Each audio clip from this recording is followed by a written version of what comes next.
ამერიკის შეერთებული შტატების სახელმწიფო დეპარტამენტმა ყოველწლიური ანგარიში გამოაქვეყნა, რომლის თანახმადაც საქართველოს ადამიანთა ვაჭრობის წინააღმდეგ ბრძოლის მიმართულებით უმაღლეს პირველ კალათაში კვლავ იკავებს ადგილს.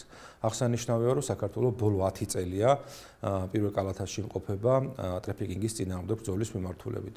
ანგარიში აღნიშნულია, რომ საქართველოს განაგრძობს ეფექტურ ღონისძიებებს ტრაფიკინგის წინააღმდეგ ბრძოლის მიმართულებით.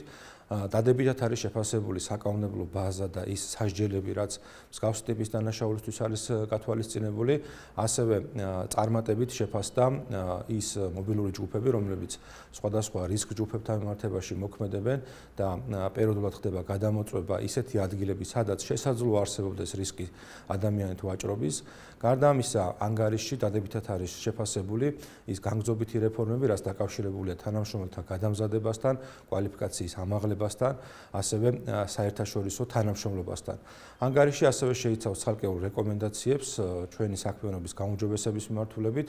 უნდა აღინიშნოს, რომ ეს დადებითი შეფასება არის იმ ძალიან დიდი შრომის შედეგი, რასაც თითოეული დანაყოფი შინაგან საქმეთა სამინისტროში, ასევე სხვადასხვა სახელმწიფო უწყებებში ახორციელებენ და დარწმუნებული ვარ, რომ ჩვენი ქვეყანა კვლავ განაგრძობს მუშაობას და საქმიანობას იმის მიმართულებით, რომ გაძლიერდეს ბრძოლა ადამიანთა ვაჭრობის წინააღმდეგ.